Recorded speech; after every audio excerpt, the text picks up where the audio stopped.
Hi everybody, welcome back to Happy Little Diodes.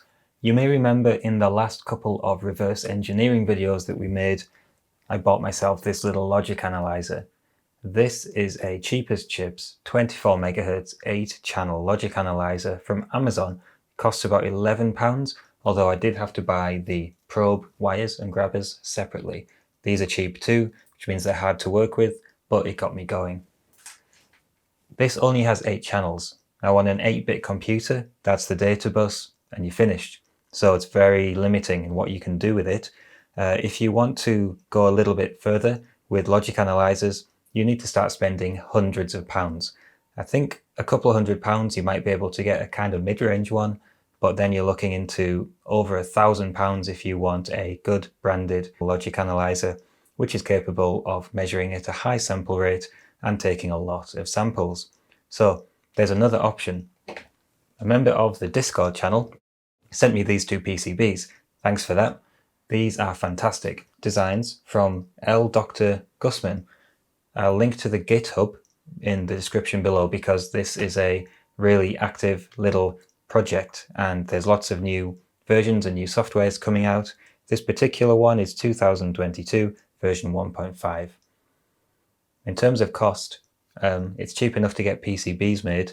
The parts, I reckon I spent about 70 quid, but that included a load of solder paste, some other bits I needed, some wick, and some extra Raspberry Pis and some extra bits and bobs, duplicates of the parts I did buy for this. So I think this is under £50 if you were going to build it yourself. So that's really cheap for a capable logic analyzer. When I say capable, this has 24 channels. That's great. That's the data bus and the address bus, so much more useful for us. It can measure at 100 megasamples per second, which is 4 times the rate that this one can do, which is fantastic.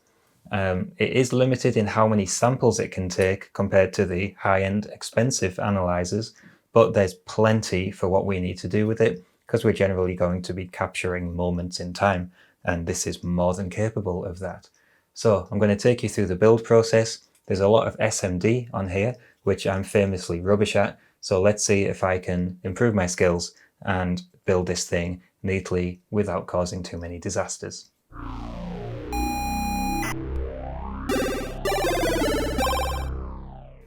So here are the two PCBs which were donated to the channel, and I couldn't wait to build this because I realized how restricted I was with the 8-channel logic analyzer, so this has become the next video. Let's have a close-up look. We can see the Raspberry Pi Pico footprint there, and our little edge connector here, which has lots of cool wiggly traces for the trace length matching. These are to make sure that each of the traces of the 24 channels have the same length. You'll find on the other side that there is one of these which doesn't have any wiggles in, and all the other ones have been given wiggles to match the length of that one. There's a nice close-up, and here's the stamped Logic Analyzer V1.5 by Dr. Gusman. Link in the description below to the GitHub, go and check it out. Here's the other side of the board, and you can see that there are fewer wiggles here, and the one at the top has no wiggles in, so that was the longest trace and all the other ones have been concertinaed up to match it. The second board is the level shifter board. Now this has 6 TXU0104 chips, 3 on the top, 3 on the bottom. These are voltage level translators. Each one can take 4 inputs and has 4 outputs, so 6 times 4 is 24. That's our 24 channels. And this basically allows us to measure logic which uses voltages between 1.65 and 5.5 volts.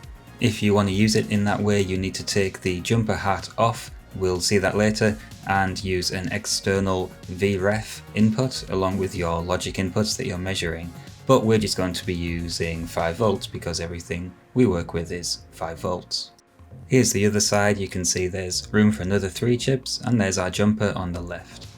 Little close up here of the stamp. Again, this is version 1.5, and according to the GitHub, it's important to make sure you don't mix your analyzer and level shifter board versions.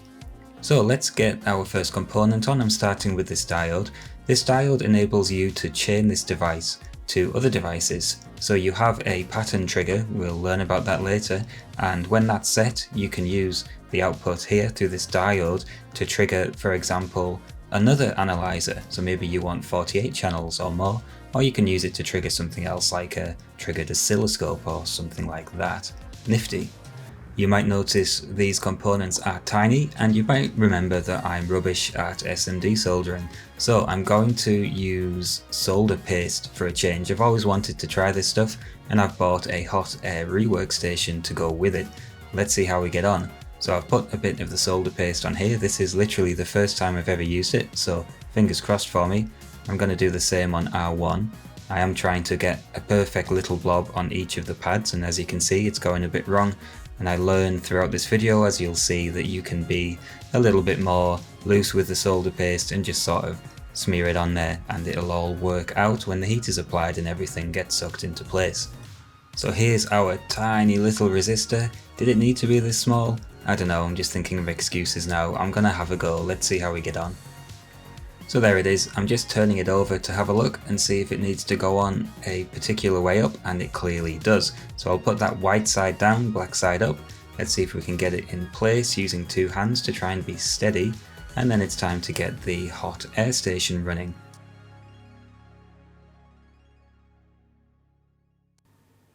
I was impressed with how quickly the hot air station got to temperature. I guess I'm just used to soldering irons. But as you can see, look at this, it's gone on really easily. That was great, and I'm actually pushing them around to see if they move. I don't believe that they've gone on so easily. Here it is under the microscope, and yeah, I'm pretty happy with that. There's a bit of solder underneath the diode, but it's not shorted or anything, so I'll take that as a first attempt. Now what about these chips? It should be a bit more difficult, and obviously I'm not going to be able to put the paste on each of these pads individually, so I'm going to try and put a long blob of it down one side and then down the other side and take it from there.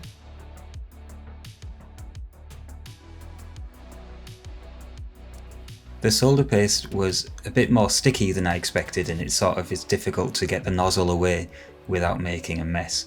And I think I've put too much on here, but I'm guessing you can wick up any extra, so I'm just going to go with that.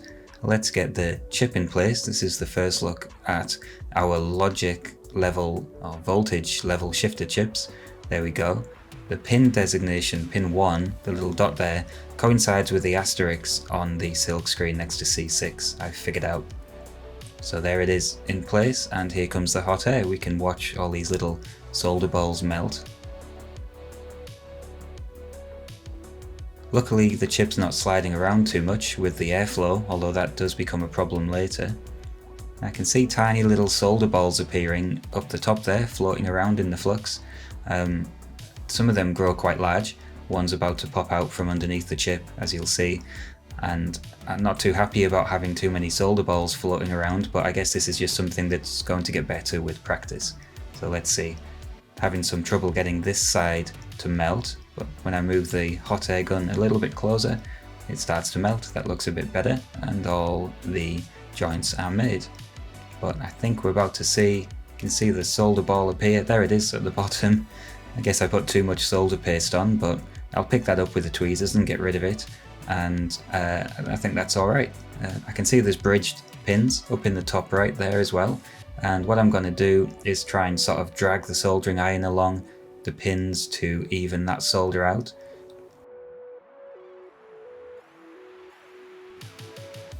But yeah, I'm just kind of moving it around and bridging the other pins, so I think I'm going to need to get the John Wick out and see if I can tidy that up a little bit.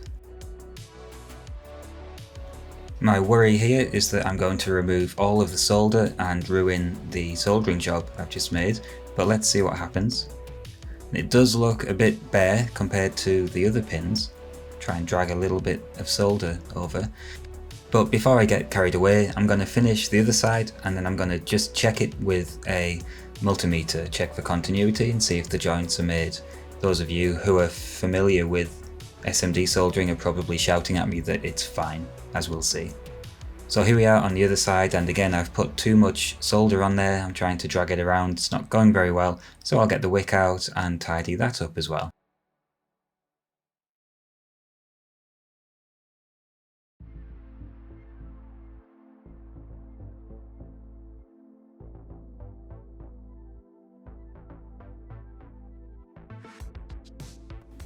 Okay, I think that's basically fine. I am going to do a quick continuity check for peace of mind on these joints here, and they all beeped out fine, so I think I was worrying about nothing there. Let's move on to the capacitors, the decoupling capacitors underneath the chip. So opening the real tape package thingy, which is really awkward and fiddly with the plastic on there, I can pour them out and look, they're tiny. Oh god. Well, I'd be panicking if I didn't have a hot air station, but I think this should be fine actually from the last few. Oh, I've dropped it. Hang on. Okay, I found it again. It was on the floor, but I got it. There we go. Let's just get on with it. Starting to get a feel for this solder paste. Don't worry, I'm not going to show you the whole build. I'm going to speed up the rest of it once we've got these on. But here we go. These are quite interesting because they're so small. Putting a few blobs of solder paste on there. We'll see how we get on.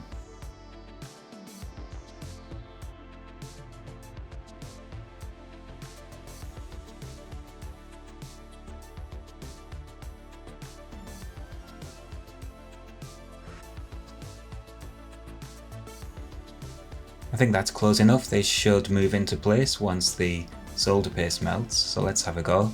And oh, they keep sliding away. The hot air seems to be blowing them because they're so small and light, even with the sticky solder paste. So let's just put them back into their position and try again, see what happens. Here comes the air. And no, they're sliding around again before the solder paste melts. So I realized there's a air flow rate control on the workstation, so turn that right the way down, and they didn't start sliding around quite as much, although you can see they haven't gone on straight. So now I'm going to learn about poking them around with tweezers while everything's melted. Obviously you can't do that right now because everything's not melted, so I've got the hot air gun pointed at it again. I just need them to melt so they're free to move and I can kind of poke them into position and they should snap into place. So bringing the gun a little bit closer, there we go, I can give it a little prod on the bottom one. Okay, now they look straight, so I'm happy with that. I'll give it a quick clean with alcohol because I want to check out these joints visually, see if they've gone okay. And looking on the side, yeah, they look absolutely great. Probably a bit too much solder, I guess, but they're definitely on and they're definitely not shorted underneath. So I'm happy with that. So let's go fast forward and whiz through the rest of this soldering for the next minute or two.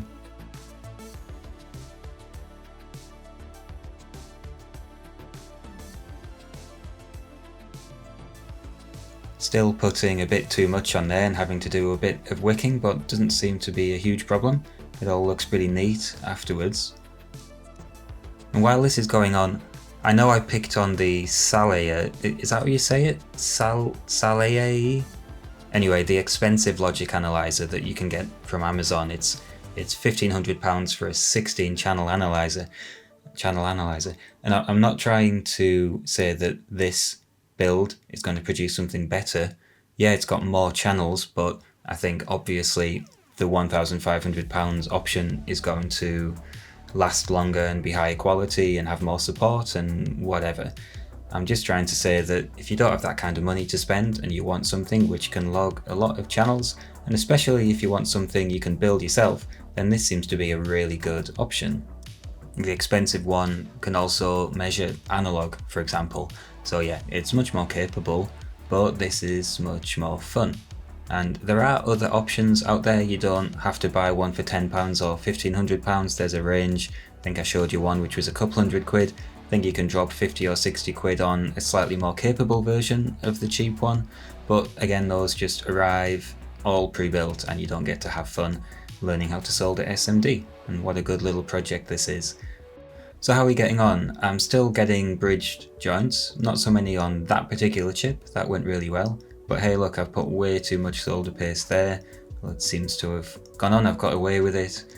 And again, with this chip, I've still got some bridge joints, but I was able to tidy that up without using the wick. So I guess I am getting the hang of this a little bit, which is good. The capacitors have gone on okay as well, and that completes the level shifter board SMD components. Now let's have a look at the Raspberry Pi. This is the Raspberry Pi Pico. and I was a bit daft and I bought this version which doesn't have headers pre-attached. You can buy this with the headers pre-attached. Those are the pins which we'll use to attach it to the analyzer board. So well, let's just have a look around here, big close up. We've got a button on there which will come in useful shortly, and we're going to need to attach this to our analyzer board. So here's the headers, which I'm going to have to fit myself.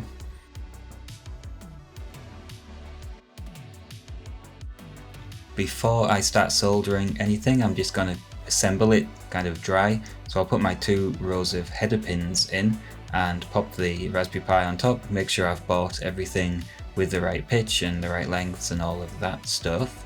And I'm confident that the Raspberry Pi is going on the right way around, and yeah, that is correct. I've put the longer side of the headers pointing downwards, no real reason. I don't know if there's a convention or a correct way to do it. I just thought it looked neater on the top side, which is the side I'll be looking at. If those pins pointing down clash with the 3D printed case, which I'm going to be getting my friend to print for me. Are you watching, Chris? I haven't asked you yet. Yeah, if you could print as one of these, that'd be great. I'll send you the STL files. I'll just trim them. So here we go, let's get it soldered up.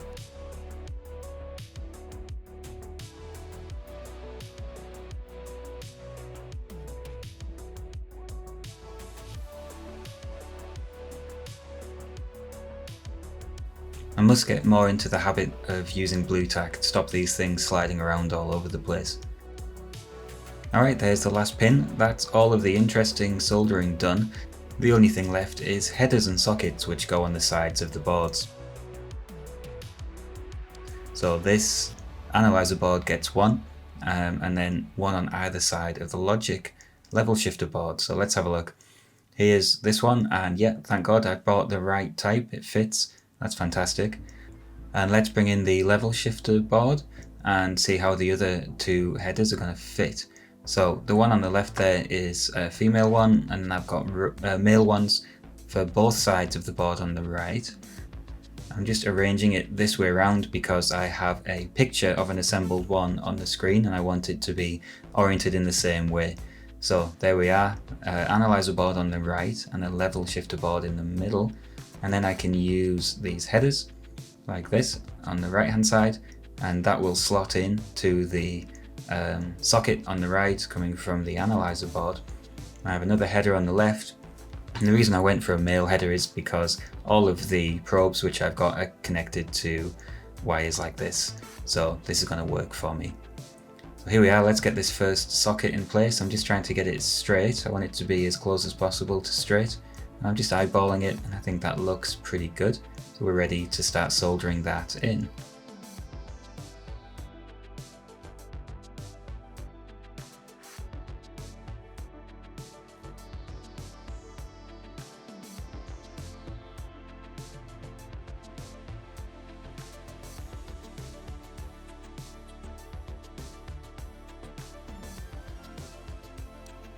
Alright, cool. Are we finished? Oh no, we're not. We still have to solder the header and the jumper on, which allows us to force everything into 5V VREF mode, which is how we'll be using it. So there we are, there it is. I'm not going to bore you while I cut that down from my other lines of headers. And here we are, it's finished. We can slot it together, see if this actually goes in. Just line it up. Ooh, yeah, lovely. That's satisfying, isn't it? Okay, now the build is finished. Let's have a little look at it before we go on to the software side.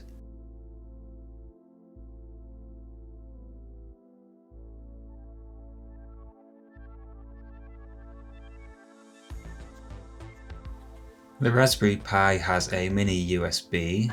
Is that mini or micro? Micro USB, sorry. It has a micro USB connection, which goes straight into your PC.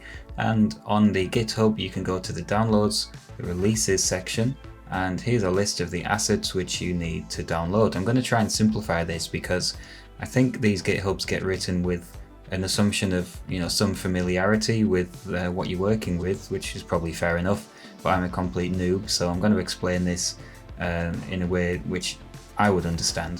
So I'm going to download the capture and a logic analyzer software. That's the Win x64 zips, as well as the firmware with Pico written in the file name because I have a Pico.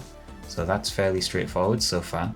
I saved all them into the same folder and extracted the two zip files. So I have the two folders there which have come out of the zip files.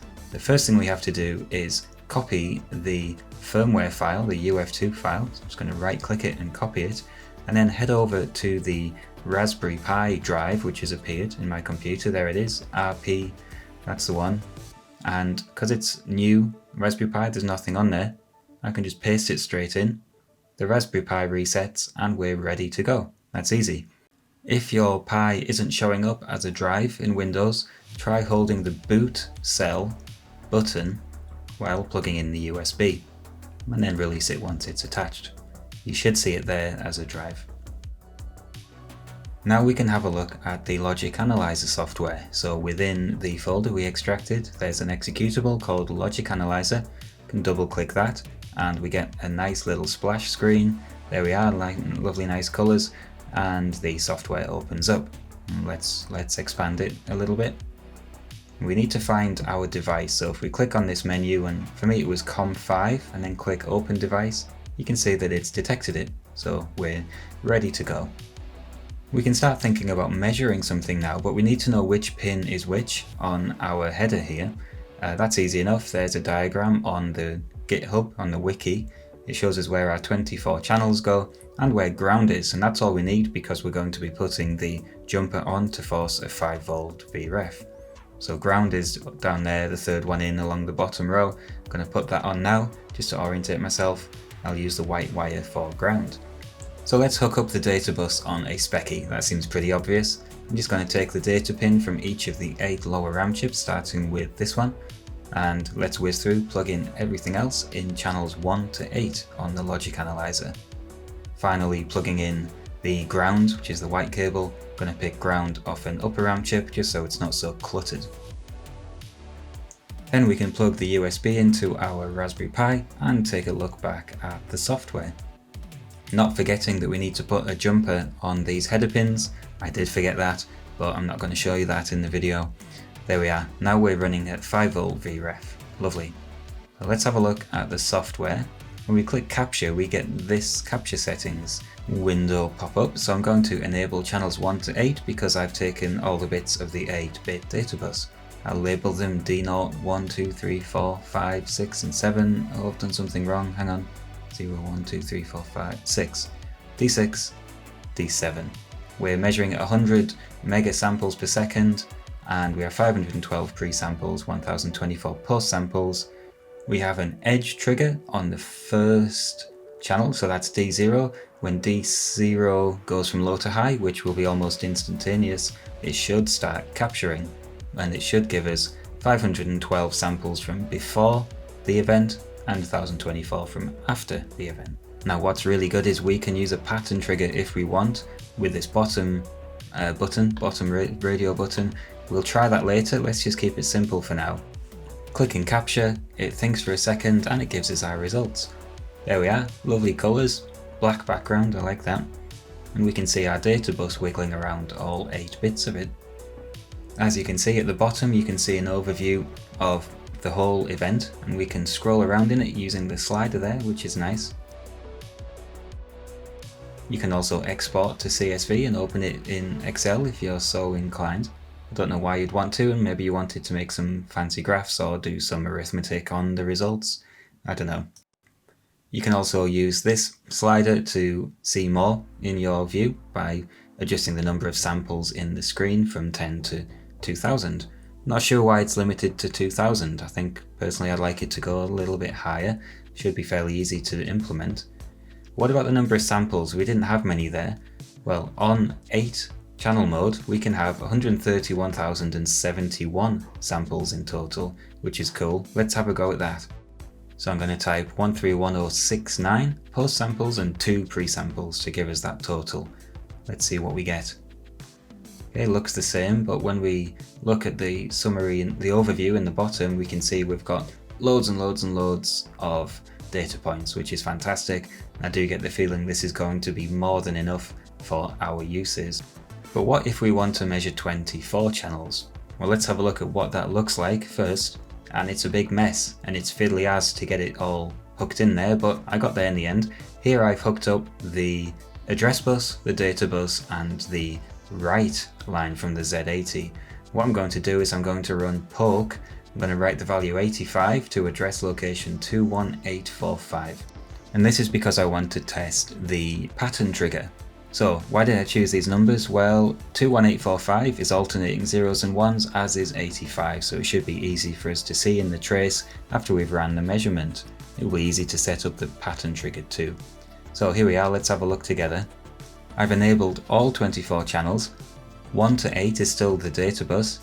9 to 24, with the exception of 16, is the address bus.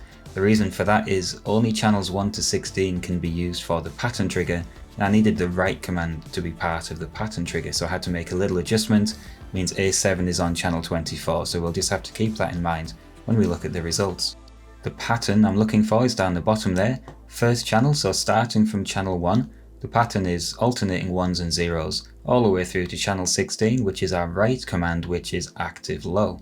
So when I click capture now or accept, it shouldn't capture anything until I write that poke command in, because I don't think that particular set of signal values will ever happen while the Spectrum is idling on the Sinclair logo.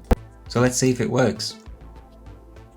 Clicking accept, type in the command, and we get some results. And let's have a look. We just need to look down the left hand side here where the cursor is. We have address lines alternating from high to low. You might want to pause it just to check. High, low, high, low, high, low, high, low, with A7 also falling into that pattern. At the top, here's our data, which should be alternating high and low, and as you can see, it is high, low, high, low, high, low. It works perfectly. That's brilliant. I'm already having ideas of how this could come in useful for making interesting videos. I'm not so sure about how useful it will be for repair work, maybe for some really sort of niche cases. What do you think? Let me know in the comments below. But otherwise, that's it for now. Keep an eye out. I'll probably get this enclosure printed and pop that into a short or in a future video. Otherwise, go check it out. Check out the GitHub, give some support, and have fun with it. Otherwise, I will see you around in the next video. I have another build to do soon, a little Specky emulator, which was also the donated PCB to the channel. Thanks for all these donations, guys. Until then, I'll see you in the comments, I'll see you in the Discord. Thanks for watching, and please like and subscribe.